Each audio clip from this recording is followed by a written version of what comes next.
so your experience has been very opposite to mine. You see, when Reverend Liz talks about how the Philippines is nice, I'm like, oh, well, I cannot relate, but I will not say it's a...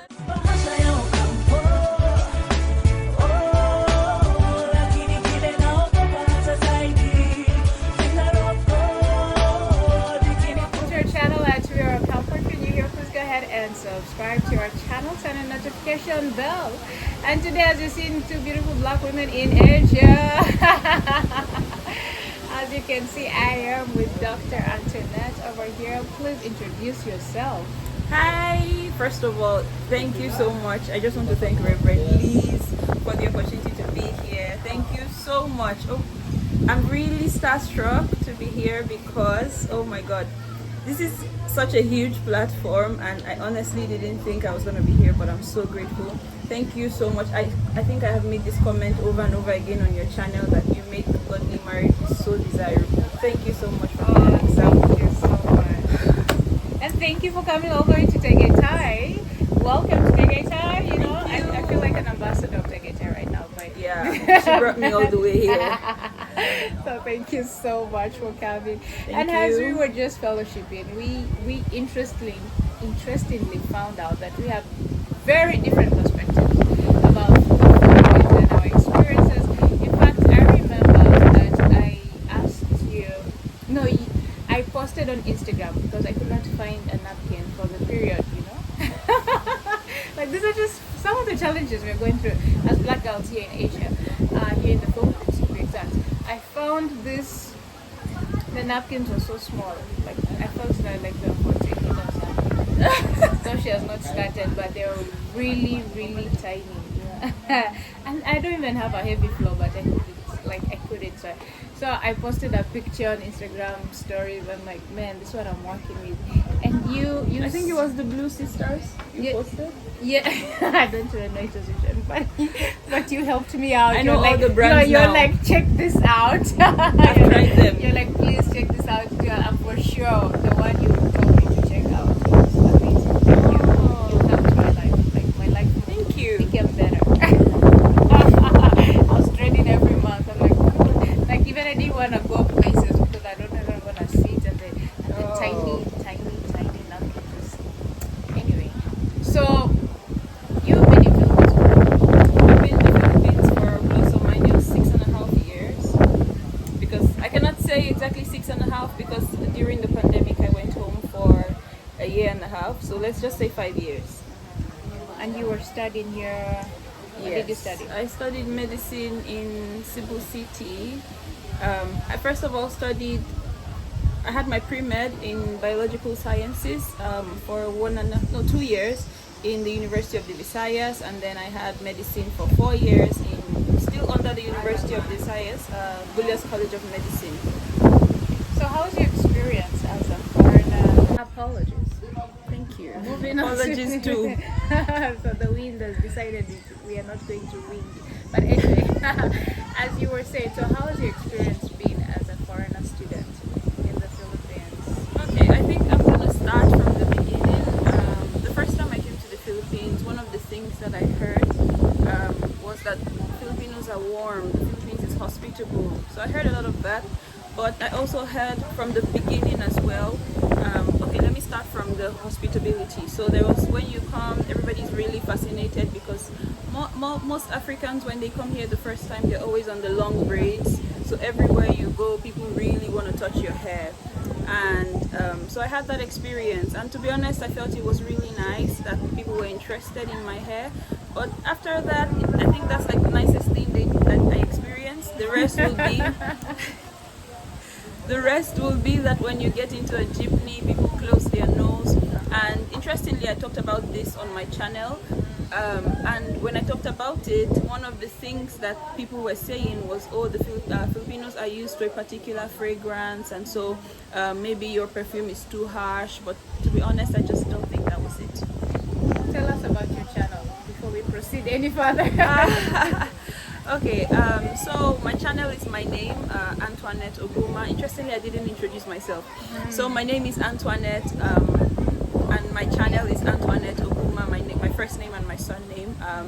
On my channel I talk about faith, so faith-based videos, faith-based topics that I'm led to talk about, and then sometimes I throw in a little vlog here and there, and then medical school as well. So my experiences in medical school, vlogs from being in the hospital, and just basically my life, really. So All that's right. it. Okay, guys, so go check out her channel. Thank you. And so subscribe, don't just check it out. Thank you. Subscribe. Please do. Okay. And so what are the other experiences apart from now this wonderful actually the smell one of the jeepney? I've been told that by several people. In fact, the ladies who braid my hair were just telling me that they get that a lot. Every time they enter a jeep, everybody will blow their nose. Yeah. Or move to the complete other side of the jeep, or not enter at all the jeep. They're, oh my goodness, and then they get out. What other? But I think for the jeepney one, I'll just chip this in. For the jeepney one, I think it's lesser in Cebu City now because there's more foreigners. So I think people have acclimatized to us. But I think maybe in the other areas in the mountains, and maybe even in Tagaytay or somewhere nearby, just outside Manila and Cebu, I think it should be more in those areas. But for Manila and Cebu City, I think there's more foreigners now, so there's going to be more people warming up to us, or getting used to, let me put it that way, and tolerating. But aside the covering of the nose and that one, I think another one I have experienced would be, people just, one thing I noticed, I think this was during my 4th year. So during 4th year, one of the things I always felt before 4th year, because I wasn't working and I was just going to school, and so the only people I encountered that were not foreigners were teachers and school staff. So with those people, I just thought, oh, Filipinos are strict. That's what I thought, honestly. And this is not to shame anybody or whatever, but it's just my experience as it is. And so I thought they were really strict and just that, and thought maybe when you go to school and you don't wear shoes, you wear maybe slipper or sandals, they will not let you in and stuff like that, and they're really strict with those things.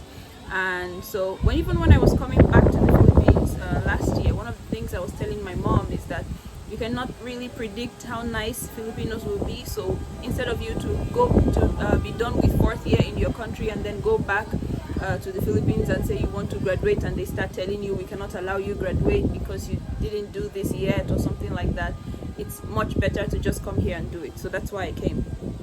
And in the hospital, to be honest, I experienced a whole new world because like I said before, the kind of Filipinos I was used to were how do I call it, people that were teaching me, non-teaching staff as well. So those were the people that I really encountered with.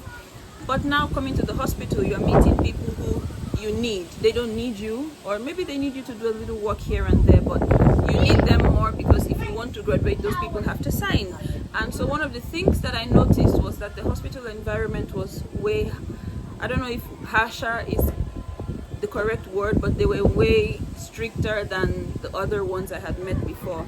And so a couple of experiences I have had was there was just this one time, like you see sometimes a doctor who is laughing with Filipinos, she comes to you and she's already scolding you. And then I had one time in the hospital where this nurse, she was literally like, me and my group mate, my partner, he's a local, and so both of us we came together at the same time. We were here to do the same job. We just divided. Okay, you check the chart and I will update the meds in the system.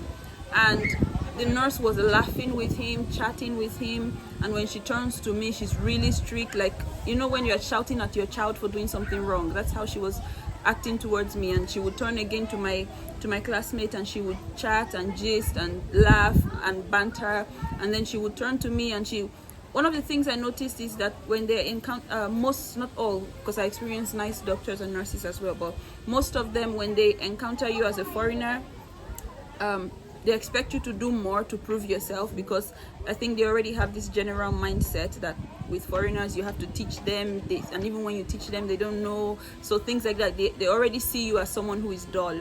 And interestingly, one of the things I posted on I think that was December on my WhatsApp was the fact that as a foreigner in the Philippines, no, as a medical student, you have to work normally, but as a foreigner, you have to work twice as hard, but as a black person, you have to work thrice as hard to prove yourself, because everybody already sees you as someone who is dull or someone who is dumb, and they expect that when they're giving you instructions, they have to go over it over and over again. And so it's really not a calm environment. I think after my 4th year, because I currently work as an admissions consultant to bring people to study in the Philippines, and to be honest, my first 6 months as a clerk in the hospital, one of the things that I felt was I honestly didn't want to encourage anyone to come here to study here. So at that point, I stopped posting anything about coming to the Philippines to study, because I felt I was, I don't know, telling lies, like maybe encouraging people to come and suffer in the 4th year. So yeah, that's really what my experience has been. Thank you. So your experience has been very opposite to mine.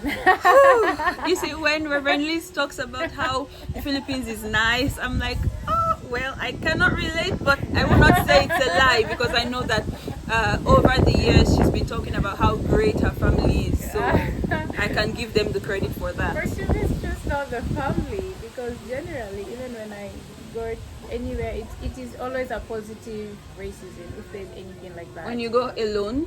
Yeah, when I'm alone. It's wow. Just, it is like, you know, like, wow, hi. Wow, how nice. Sana all. Sana all.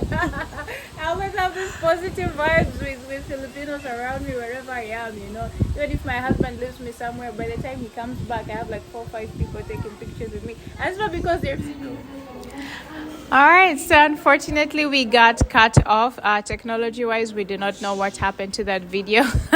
But anyway, generally the gist of it was just being able to get a different perspective, 2 perspectives of how it is to be different and black in the Philippines. And actually she did make a comment and say that I am in a Barbie world here, in my perspective, with showing the black people in the Philippines, but hers was a little bit different. And so just showing both, so there's good of both worlds here, there's a beautiful both worlds here. And so I do hope you are able to watch, subscribe to our channel, Dr. Antoinette, and please also subscribe to our channel, that is at We Are Campo, right here in Tagaytay, Philippines. Thank you so much, and may God truly bless you.